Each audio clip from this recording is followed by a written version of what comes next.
E agora, você acompanha pela Rádio Rio de Janeiro o programa Estudo das Obras de André Luiz. Vamos refletir sobre o livro Nosso Lar. Produção e apresentação, Tereza Cristina e Marco Antônio. Amigos ouvintes da emissora da Fraternidade, Rádio Rio de Janeiro, novamente estamos aqui com a permissão de Jesus e dos bons espíritos, que com certeza nos acompanham, porque sem eles o trabalho do bem não vai, né? O que muitas vezes atrapalha somos nós mesmos. A fim de darmos continuidade ao estudo da vida no mundo espiritual através da obra Nosso Lar, obra que foi ditada pelo espírito André Luiz e que foi psicografada pelas mãos abençoadas do missionário Francisco Cândido Xavier. Olá, caros ouvintes. Dando continuidade ao nosso estudo, estamos no capítulo 34 com os recém-chegados do umbral. No programa passado, nós estávamos analisando o comportamento dessa senhora que o André Luiz encontrou, que o André Luiz encontra, né, que estava vindo no comboio dos samaritanos.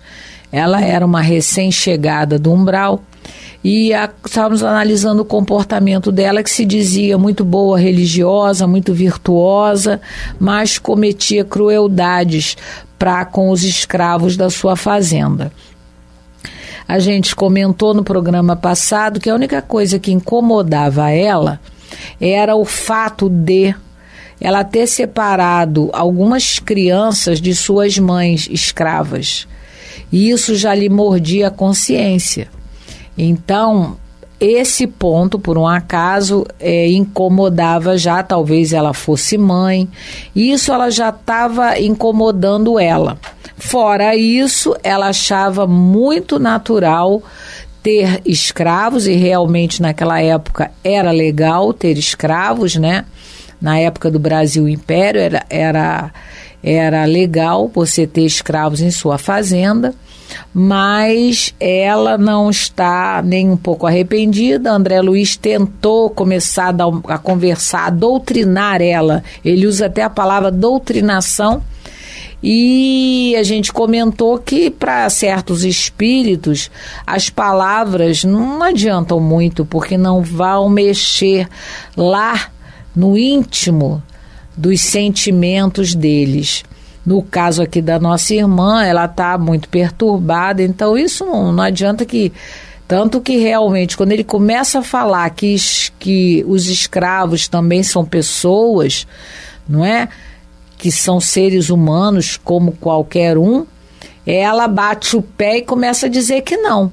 Que escravo não é igual, que escravo é diferente, que o padre tinha escravos, e aí ela começa a mostrar quem realmente ela é, que sentimento de humanidade ela traz, ela desenvolve, né, já desenvolvido nela.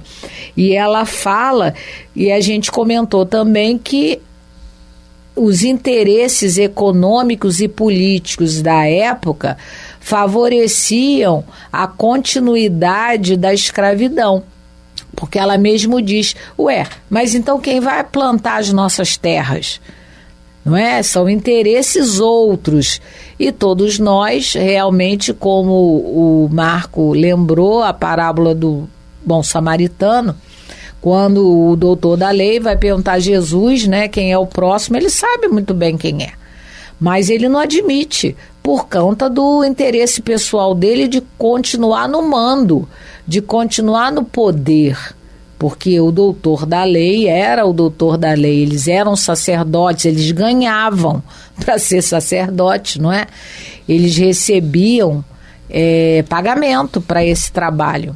Então, a gente não muda certas concepções nossas, a gente não muda de comportamento, de pensamento, porque o nosso interesse pessoal fala mais alto. Foi isso que a gente conversou no programa passado.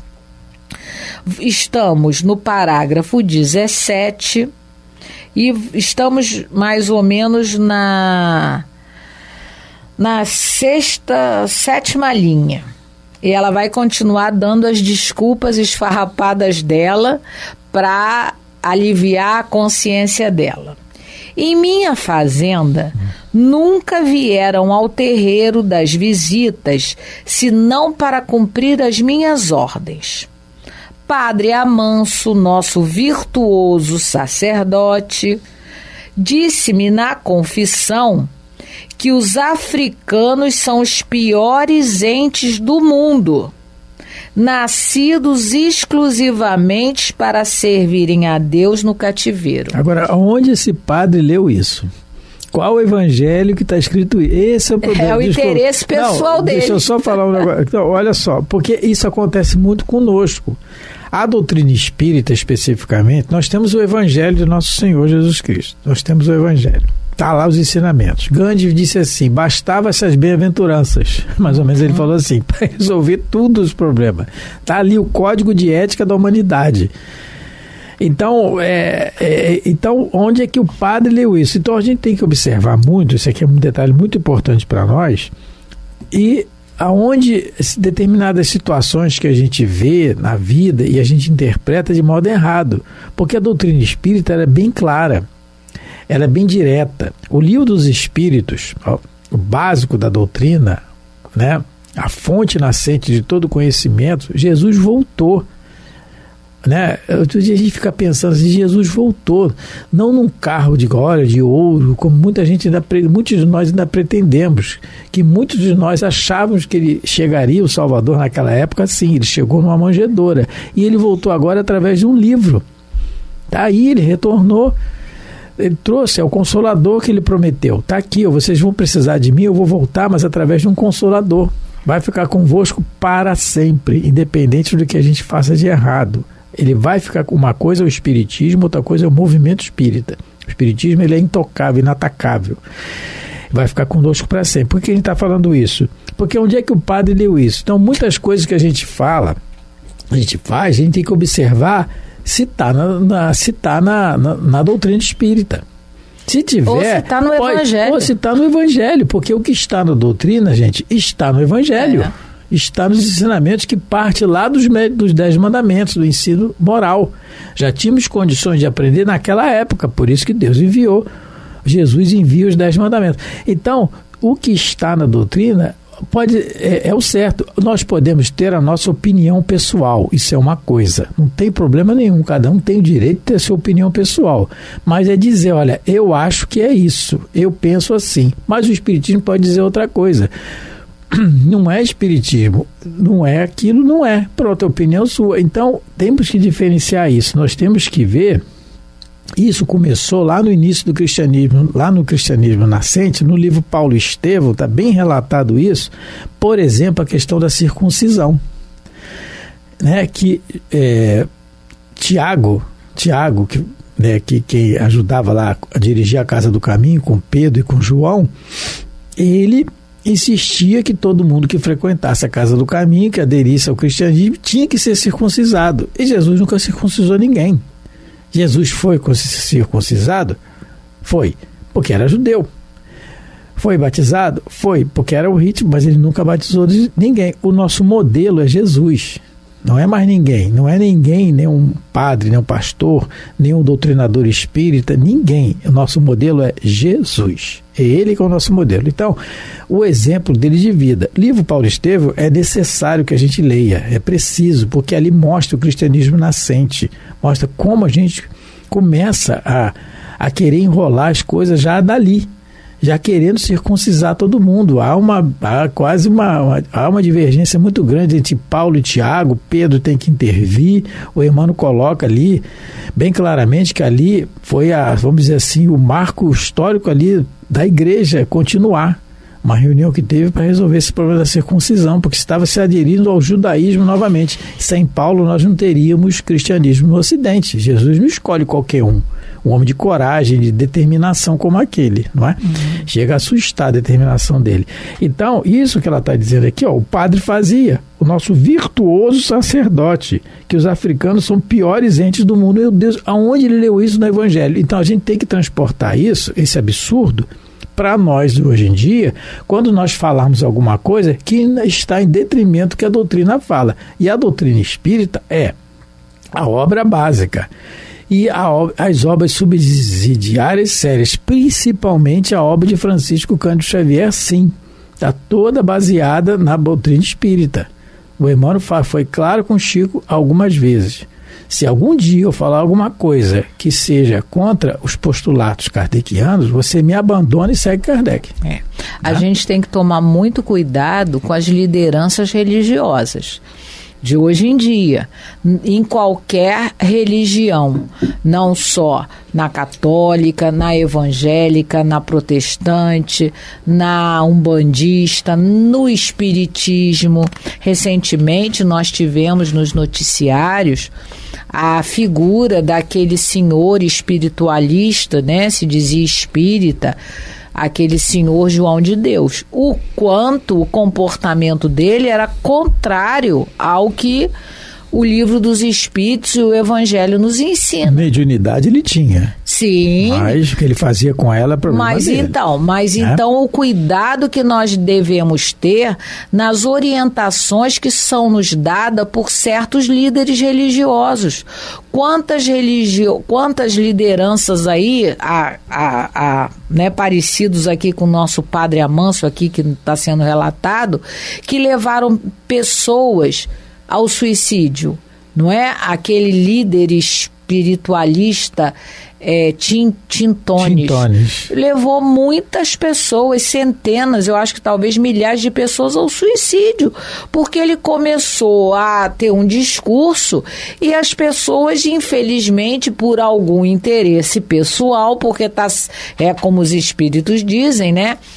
O nosso problema é o nosso interesse pessoal. Quando mexe nele, a gente muda o discurso, muda o pensamento, e elas acabaram, né, infelizmente, caindo na armadilha de lobo. Mas só cai em armadilha de lobo, né? Porque ele, no começo, ele não botou arma na cabeça de ninguém. No final, esse senhor, né, lá, ele, acho que ele veio para América Central. Ele veio para América Central, não sei se era Guatemala ou para uma das Guianas que ele veio, né?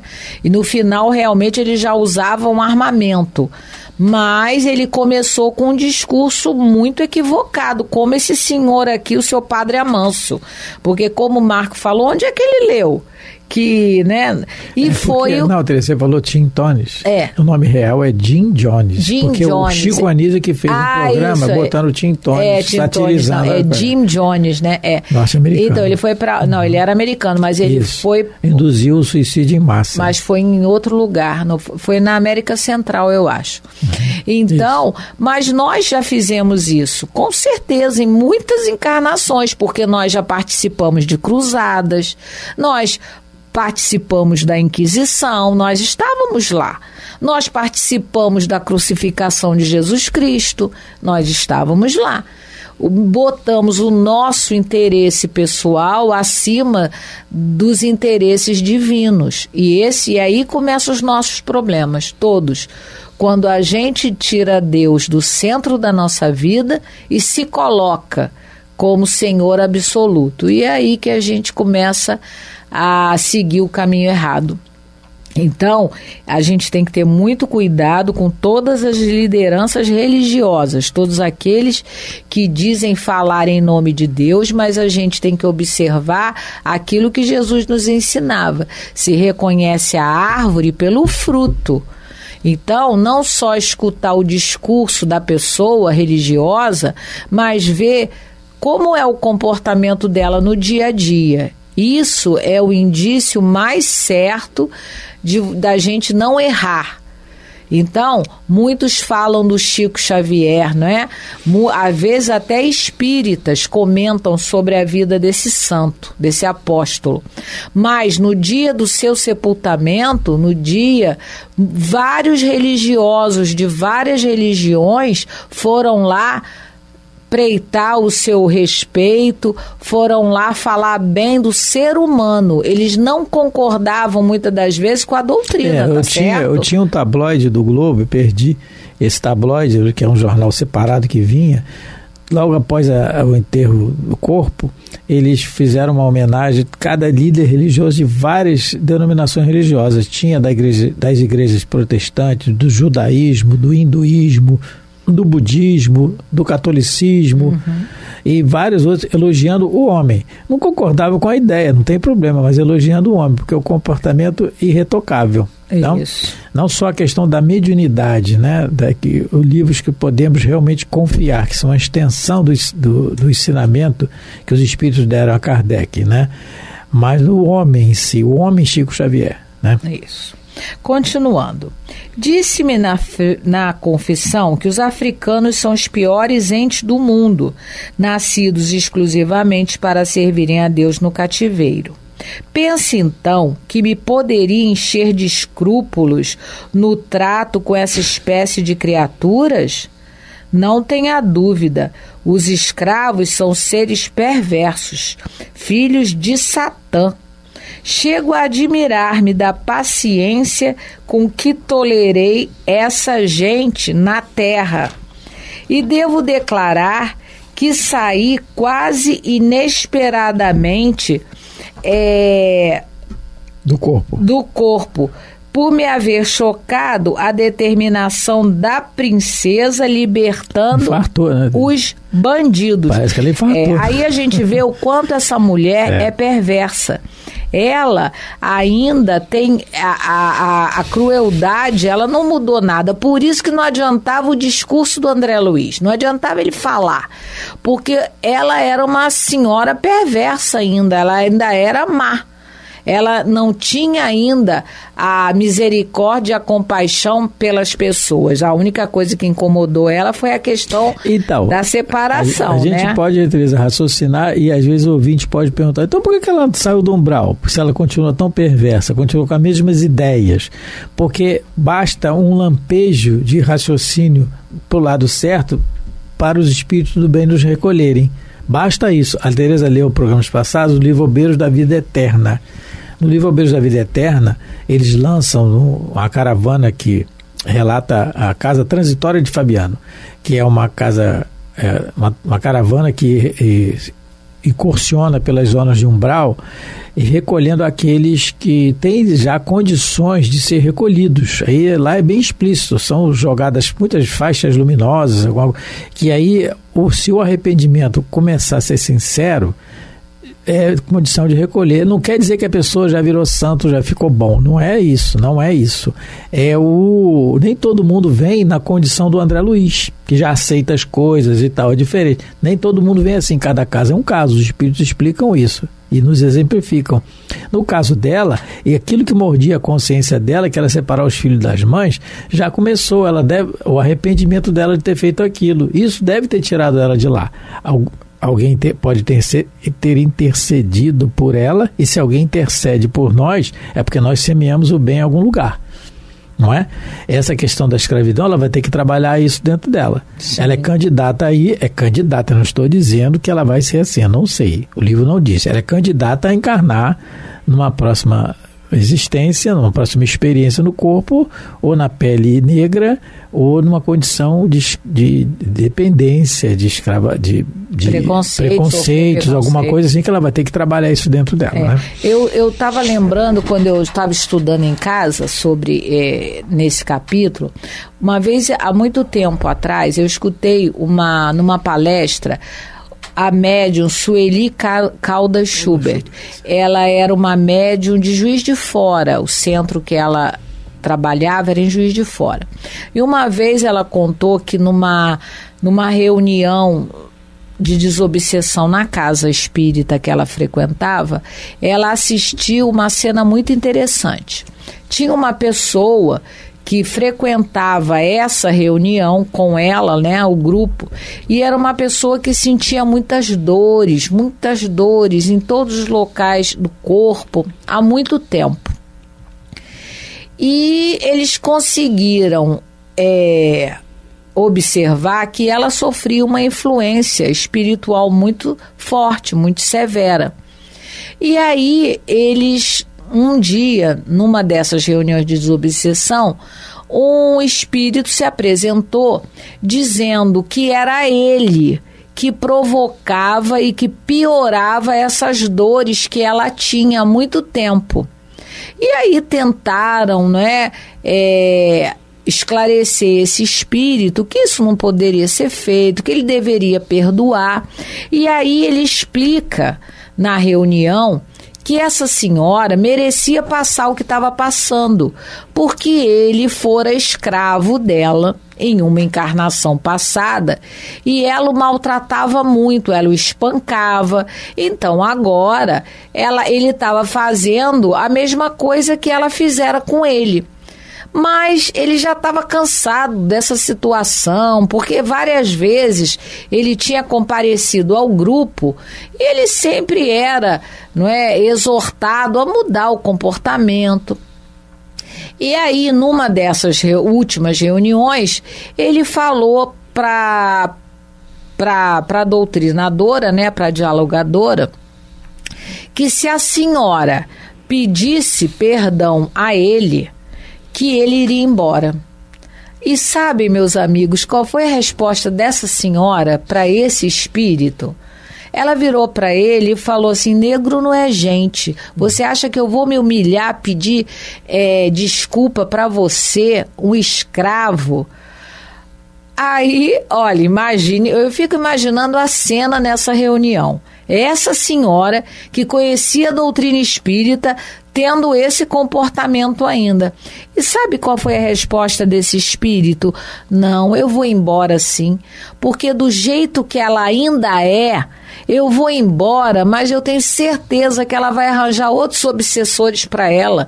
Eu vou seguir meu caminho, pode deixar que dela eu não vou perturbar mais não, porque ela própria, com esse pensamento, com esse sentimento, ela já está se auto-obsediando, se auto-maltratando, para a gente ver o quanto essa cristalização de ideias realmente ela custa desaparecer de dentro da gente, né? Porque às vezes são muitos séculos tendo a mesma concepção que a pessoa, né, negra, ela não é filha de Deus, por conta dessas orientações aí que nós damos e tivemos em outras vidas. Essa senhora, um exemplo recente de um comportamento parecido aqui com essa senhora que o André Luiz está atendendo. A mesma coisa. Ela ainda achava que o que ela fez foi certo, porque escravo não é gente. Não é gente. Não é um exemplo. Cristalização de uma ideia que vai sofrer muito para se recuperar, né? Mas sim, trabalho de cada um. Mas cada um, né? Então, essa senhora, coitada, essa senhora aqui do livro do André Luiz, como o Marco falou, ela vai ter necessidade de reencarnar, e a reencarnação é que nos ajuda a mudar os pensamentos e os sentimentos nossos, não é? Com as novas experiências e com a nossa boa vontade em querer melhorar. Porque no caso que eu comentei, essa senhora ainda não tinha essa boa vontade de realmente meditar nas palavras de Jesus, que todos somos irmãos, que a gente deve se amar como Ele nos amou. Ela ainda não estava interessada nessa meditação e nessa compreensão, né? Estamos terminando o nosso programa de hoje, agradecendo a todos pela companhia e lembrando, né, que nós temos o WhatsApp, o número do WhatsApp aqui da rádio, se alguém quiser ligar, mandar alguma opinião, fazer algum comentário, é só ligar para o 5521 98 48 67 633. Um grande abraço a todos. 5521 98 48 67 633. Muita paz a todos, fiquem com Deus. A Rádio Rio de Janeiro apresentou o programa Estudo das Obras de André Luiz. Produção e apresentação, Tereza Cristina e Marco Antônio.